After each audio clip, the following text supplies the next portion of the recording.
बिस्मिल्लाहिर्रहमानिर्रहीम। अस्सलामु अलैकुम dear students. I am professor Siddique Nawaz, Alpine degree college Khanpur. आज का हमारा lecture number 45 aromatic hydrocarbon chapter number 9 से, जिसमें हमने डिस्कस करना है benzene, structure of benzene, straight chain structure for benzene, Kekule structure for benzene, X ray studies for benzene and atomic orbital treatment for the structure of benzene. तो first one देखें बेटा, benzene का introduction. Benzene को first time 1825 में Michael Faraday ने discover किया। Vegetable oil की जब डिस्ट्रक्टिव डिस्टिलेशन की, उससे गैस प्रोड्यूस हुई, तो उसने इसमें डिस्कवर किया था बेंजीन को। फिर इसके 20 साल बाद 1845 में हॉफमैन ने कोल तार की डिस्ट्रक्टिव डिस्टिलेशन के ज़रिए बेंजीन को हासिल किया। अब ये डिस्ट्रक्टिव डिस्टिलेशन क्या है? A process by which organic substance जैसा कि wood, coal, oil shale are decomposed by heat in the absence of air. This process is called destructive distillation. इस डिस्ट्रक्टिव डिस्टिलेशन के ज़रिए जो डिस्टिल्ड प्रोडक्ट मिलते हैं, उसमें शामिल होता है Coke, charcoal, oils and gases. अब बेटा जो स्ट्रक्चर ऑफ बेंजीन है, सबसे पहले empirical formula of benzene determine किया गया एलिमेंटल एनालिसिस के ज़रिए, कि जब बेंजीन की एलिमेंटल एनालिसिस की गई तो पता चला इसका एम्पिरिकल फार्मूला है CH। फिर मॉलिक्यूलर फार्मूला डिटरमाइन करने के लिए मॉलिक्यूलर मास निकाला गया with the help of vapour density method. Vapour density method में क्या करते हैं हम रेशो निकालते हैं, मखसूस वॉल्यूम गैस का लेकर उसका मास मालूम करते हैं, फिर उसकी रेशो निकालते हैं with same volume of mass of hydrogen gas. Again सुने कि मॉलिक्यूलर मास बेंजीन का डिटरमाइन किया गया वेपर डेंसिटी मेथड के ज़रिए। इस मेथड में हम एक मखसूस वॉल्यूम बेंजीन का लेकर उसका मास निकालते हैं, फिर उसकी रेशो निकालते हैं with same volume of mass of hydrogen gas.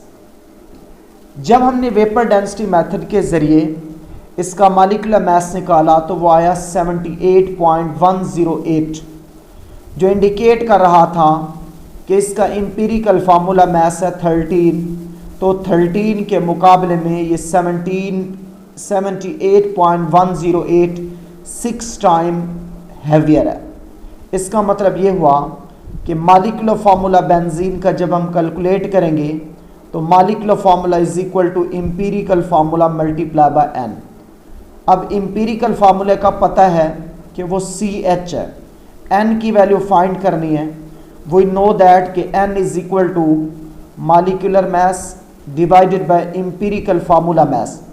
Molecular mass इसका निकला 78.108, एम्पिरिकल फार्मूला 13, n की वैल्यू आई 6। इसका मतलब ये हुआ कि मॉलिक्यूलर फार्मूला एम्पिरिकल फार्मूला का 6 टाइम है, तो इट्स मीन C6H6।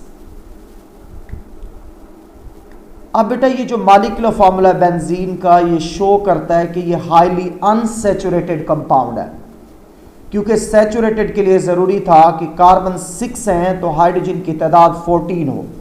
अब इसमें क्योंकि हाइड्रोजन 6 हैं तो 8 हाइड्रोजन एटम्स कम है करस्पॉन्डिंग सैचुरेटेड हाइड्रोकार्बन से। इसका मतलब C6H6 मॉलिक्यूलर फार्मूला शो करता है कि बेंजीन एक अनसैचुरेटेड कंपाउंड है।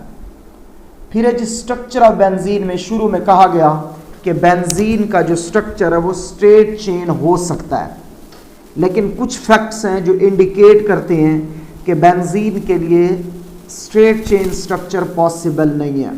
तो यहाँ से एक लॉन्ग क्वेश्चन है, how straight chain structure for benzene is ruled out. बेटा पहले नंबर पे देखें स्ट्रेट चेन फार्मूलाज। जो मॉलिक्यूलर फार्मूला है बेंजीन का C6H6 है, जो इंडिकेट करता है कि ये हाईली अनसैचुरेटेड कंपाउंड है। अब इस फार्मूले के अकॉर्डिंग जो पॉसिबल स्ट्रेट चेन फार्मूलाज हैं वो दो हम सजेस्ट कर रहे हैं। पहला है जी 1,5 हेक्सा डाइआइन, दूसरा है 1,5 हेक्सा डाइइन 3 आइन। देखिए हम पहले 6 कार्बन की चेन बनाएंगे, फिर किसी 2 कार्बन के बीच 2 ट्रिपल बॉन्ड बनाएंगे बिटवीन 4 कार्बन एटम, फिर वैलेंसी को सेटिस्फाई करेंगे by placing H atom with carbon atom. तो इस केस में हमने पहले 6 कार्बन की चेन बनाई, 2 पोजीशन पे ट्रिपल बॉन्ड लगा दिया 1 और 5 पर, बाकी वैलेंसी को सेटिस्फाई किया। सिमिलरली दूसरे केस में भी ऐसे किया कि पहले 6 कार्बन की चेन बनाई, 1 और 5 पोजीशन पे डबल बॉन्ड लगाया, 3 पोजीशन पे ट्रिपल बॉन्ड लगा गया, देन H अटैच करके वैलेंसी को पूरा किया। तो ये 2 स्ट्रक्चर जो पॉसिबल हैं, एक 1,5 हेक्सा डाइआइन, दूसरा 1,5 हेक्सा डाइइन 3 आइन। अब अगर हम इन स्ट्रक्चर्स को देखें तो ये स्ट्रक्चर्स शो कर रहे हैं कि ये अनसैचुरेटेड कंपाउंड है।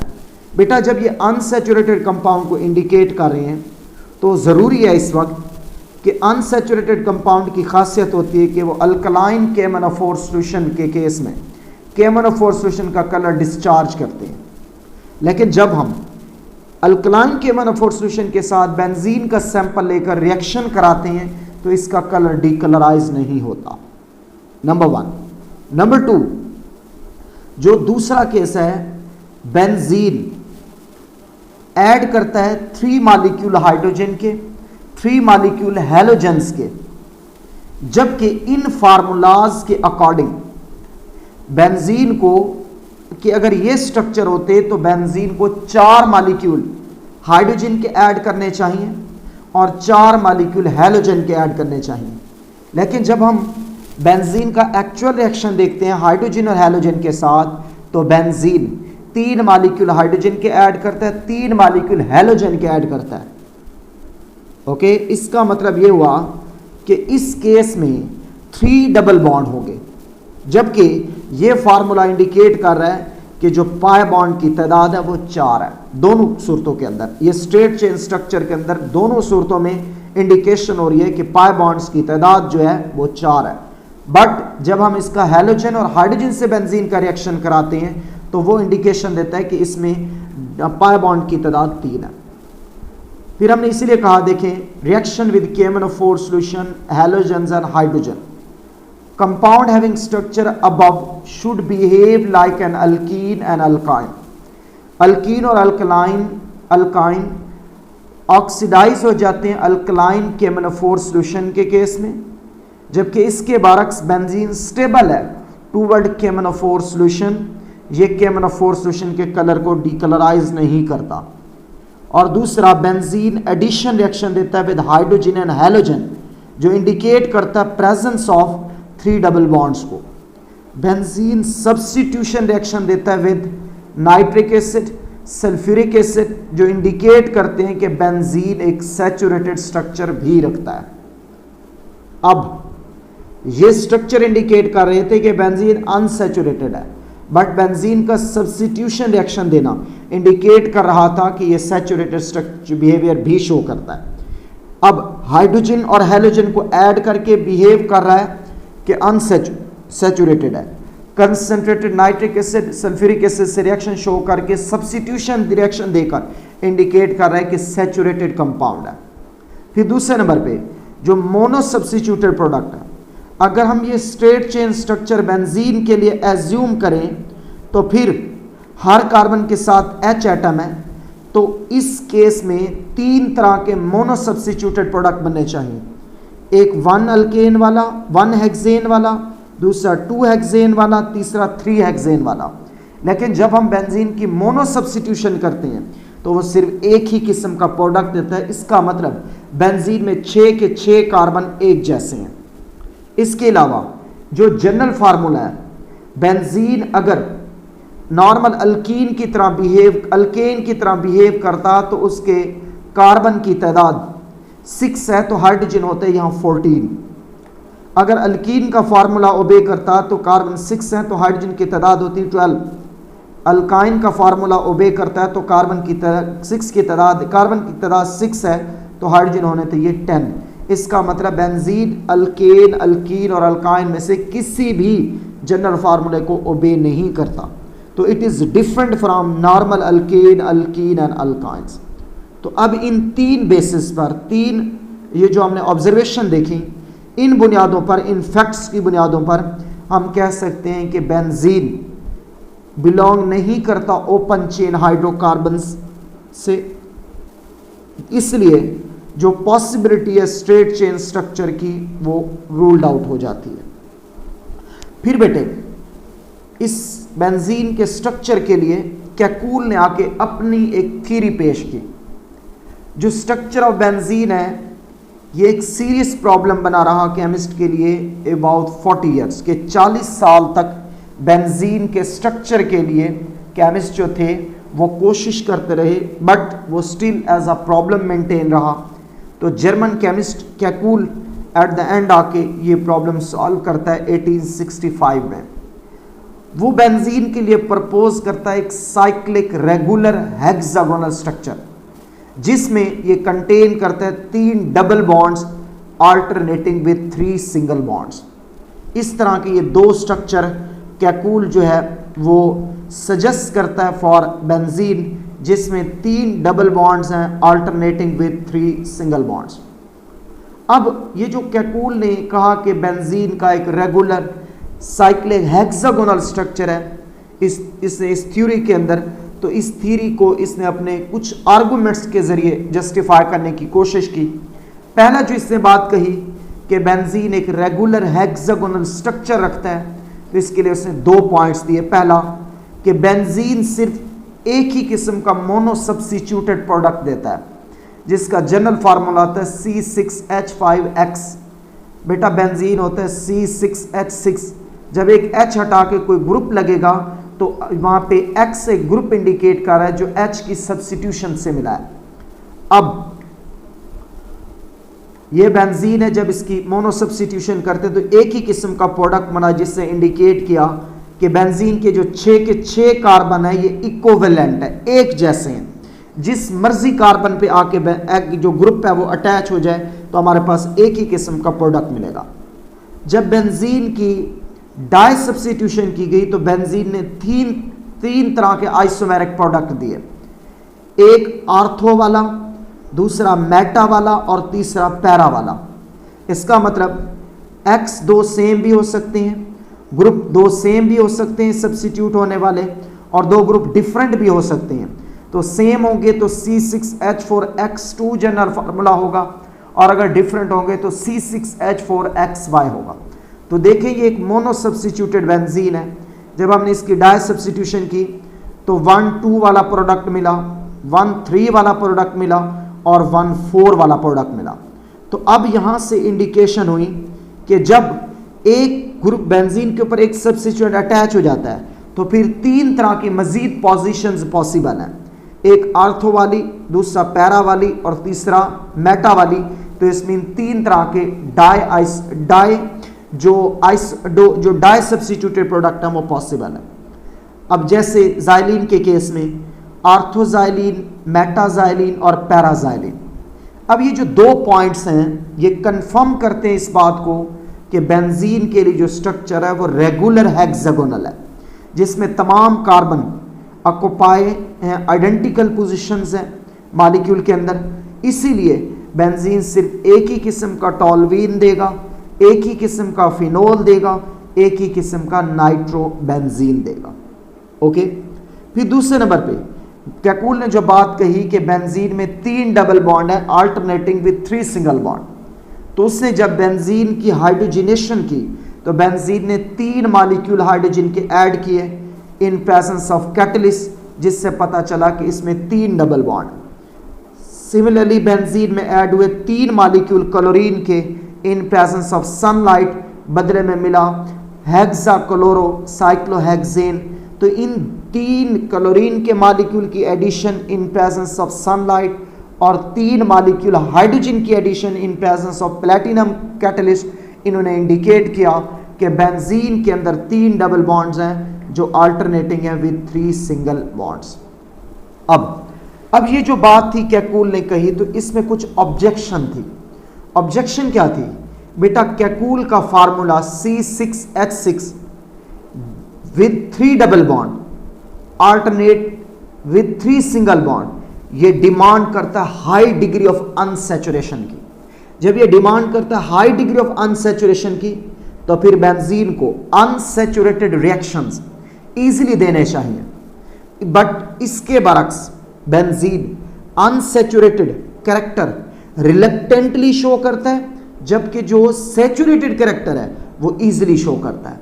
यही वजह है कि बेंजीन सब्स्टिट्यूशन रिएक्शन जो सैचुरेटेड कैरेक्टर को इंडिकेट करता है वो रेडली देता है, जबकि जो एडिशन रिएक्शन है वो रिलक्टेंटली देता है। तो बेंजीन इसके साथ ही एक स्टेबल कंपाउंड भी है, तो इस वजह से ये ऑब्जेक्शन बाय इनके कैकुल की कि जब कैकुल एक हाईली अनसैचुरेटेड कंपाउंड है विद 3 डबल बॉन्ड, तो इसे अनसैचुरेटेड कैरेक्टर शो करना चाहिए इजीली, जबकि सैचुरेटेड कैरेक्टर शो करना चाहिए रिलक्टेंटली। बट इसके बरक्स benzene saturated behaviour easily show करता है, जबकि अनसैचुरेटेड बिहेवियर रिलक्टेंटली शो करता है। इट्स मीन के बेंजीन एक वेरी स्टेबल कंपाउंड है। फिर है बेटा X ray studies of benzene structure.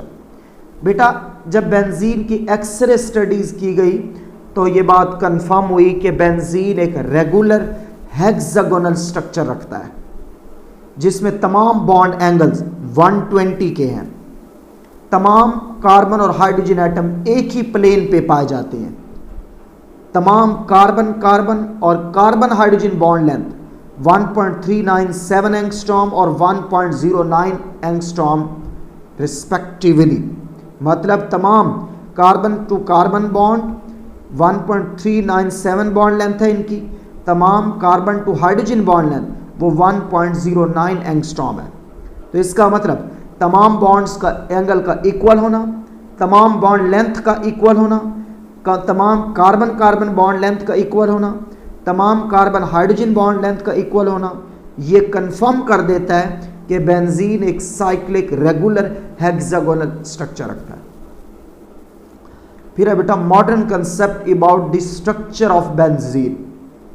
बेटा डिफरेंट मेथड्स हैं जो एक्सप्लेन करते हैं stability of structure of benzene को। इसमें पहला मेथड है atomic orbital treatment of benzene. तो ये एक लॉन्ग क्वेश्चन है। तो एटॉमिक ऑर्बिटल ट्रीटमेंट मेथड को अगर हम देखें तो सबसे पहले जो हेक्सागोनल फ्रेमवर्क है बेंजीन का, वो कन्वेंशनली एक्सप्लेन होता है by using hybridisation approach. According to atomic orbital hybridisation, benzene के केस में हर कार्बन एटम मजीद 3 कार्बन एटम से जुड़ा है। इसका मतलब बेंजीन के केस में हर कार्बन एटम sp2 हाइब्रिडाइज है। तो फिर sp2 ऑर्बिटल हाइब्रिडाइजेशन, हर कार्बन एटम sp2 हाइब्रिडाइज है, तो होगा क्या? कार्बन की ground state configuration 1s2 2s2 2px1 2py1 2pz0, excitation होगी, s से एक इलेक्ट्रॉन जंप करके z में जाएगा, तो 1s2 2s1 2px1 2py1 2pz1। अब क्योंकि कार्बन के नेबरिंग एटम 3 है, तो 3 ऑर्बिटल हाइब्रिडाइजेशन में टेक पार्ट करेंगे, एक s वाला 2 p वाले, तो 3 2sp2 हाइब्रिड ऑर्बिटल बनेंगे, जिनके पास हर एक के पास एक एक इलेक्ट्रॉन होगा और एक 2pz ऑर्बिटल अनहाइब्रिडाइज रहेगा। अब ये जो 3 sp2 हाइब्रिड ऑर्बिटल हैं हर कार्बन एटम के, ये यूटिलाइज होंगे 3 सिग्मा बॉन्ड बनाने के लिए, जिसमें से 2 सिग्मा बॉन्ड बनेंगे विद एडजेसेंट कार्बन एटम और एक बनेगा विद हाइड्रोजन एटम। इसके नतीजे में benzene molecule planar cyclic regular hexagonal structure रखेगा, जिसमें तमाम carbon carbon bond distances same होंगे, तमाम carbon to carbon bond angle 120 के होंगे और carbon to hydrogen bond angle भी 120 के होंगे। तो देखें कैसे ये एक सिग्मा फ्रेमवर्क बना हुआ है, जिसमें हर कार्बन एटम के 3 sp2 हाइब्रिड ऑर्बिटल है जिसमें वो लीनियर ओवरलैपिंग के थ्रू दो sp2 sp2 sp2 sp2 overlap के through carbon carbon carbon to carbon adjacent sigma bond बनाता है, और एक sp2s ओवरलैप के थ्रू कार्बन हाइड्रोजन के बीच सिग्मा बॉन्ड बनाता है। अब अनहाइब्रिडाइज्ड जो 2pz ऑर्बिटल है, जो अनहाइब्रिडाइज्ड 2pz ऑर्बिटल है, वो एक दूसरे के वो परपेंडिकुलर आ जाते हैं sp2 हाइब्रिड ऑर्बिटल के। अब तमाम sp2 ऑर्बिटल क्योंकि सेम प्लेन पे, इसीलिए तमाम कार्बन और हाइड्रोजन को प्लेनर होंगे, यानी एक ही प्लेन पे आ जाएंगे।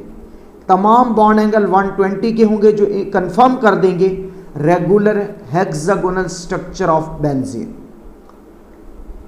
फिर बेटा जो हमारे पास ये देखें, ये तमाम 2pz ऑर्बिटल इन sp2 हाइब्रिड ऑर्बिटल के परपेंडिकुलर हैं और एक दूसरे के पैरेलल हैं। अब continuous sheath of electronic cloud को देखें, जो अनहाइब्रिडाइज्ड 2pz ऑर्बिटल है, हर कार्बन एटम का वो एडजेसेंट कार्बन एटम के साथ पार्शली ओवरलैप करेगा, जिससे बनेगा continuous sheath of electron cloud enveloping above and below. देखिए ये अबव पोर्शन है, ये निचले वाला बिलो है। The 6 carbon sigma bond of the ring, since each 2pz orbital is overlap by the 2pz orbital of adjacent carbon atom, therefore this overlapping gives diffused or delocalized electron cloud। बेटा ये जो हमारे पास है, आप देख सकते हैं कि जब इसने आपस में ओवरलैपिंग की है कि इस 2pz ने इस 2pz से ये अबव द प्लेन, ये बिलो द प्लेन ओवरलैपिंग की, फिर इधर से यूं ओवरलैपिंग हुई, इधर से इस तरह से ओवरलैपिंग हुई, फिर इसने इधर ओवरलैपिंग की, इससे इधर ओवरलैपिंग की, फिर ये वाले यूं ओवरलैप करेंगे, इधर से ये ओवरलैपिंग, फिर ये ओवरलैपिंग इधर से और ये इधर से, एंड देन ये ओवरलैपिंग यूं हो जाएगी और ये इधर यूं हो जाएगी, जिससे जो कंटिन्यूस शीथ बनेगा पाई इलेक्ट्रॉन क्लाउड का, वो अबव और बिलो आ जाएगा सिग्मा फ्रेमवर्क ऑफ बेंजीन। तो देखें ये सिग्मा फ्रेमवर्क ऑफ बेंजीन है, ये carbon to carbon sigma bond, ये जो ब्लैक लाइन से जाहिर किया गया है, ये carbon to carbon sigma bond, carbon to carbon sigma bond, carbon to carbon sigma bond, carbon to carbon sigma bond, और ये carbon to carbon sigma bond. अब ये पाई इलेक्ट्रॉन क्लाउड अबव ये वाला और बिलो ये वाला पाया जा रहा है। इसका मतलब ये continuous sheath of pi electron cloud बनता है above and below the sigma framework of benzene. ये आप देख सकते हैं, ये सिग्मा फ्रेमवर्क ऑफ बेंजीन है। ये अनहाइब्रिडाइज्ड 2pz ऑर्बिटल्स हैं कार्बन एटम के, जो एक दूसरे के पैरेलल हैं बट sp2 हाइब्रिड ऑर्बिटल के परपेंडिकुलर हैं। ये जो हमारे पास ये नज़र आ रहा है, ये डीलोकलाइज्ड पाई इलेक्ट्रॉन क्लाउड है अबव द प्लेन, जबकि जो नीचे नज़र आ रहा है, this is a delocalised pi electron cloud below the plane of the ring. ये है बेटा वो बात जो हम कह रहे थे, continuous sheath of electron cloud above and below the plane. ये carbon hydrogen carbon hydrogen carbon hydrogen carbon hydrogen carbon hydrogen और कार्बन हाइड्रोजन, फिर कार्बन टू कार्बन, ये एक ही प्लेन पर है। जबकि ये जो हमारे पास आप देख सकते हो कि पाई इलेक्ट्रॉन क्लाउड अबव भी है और बिलो द प्लेन भी पाया जा रहा है। आई थिंक आपको ये बातें क्लियर हुई होंगी। Thank you very much. अल्लाह हाफिज़।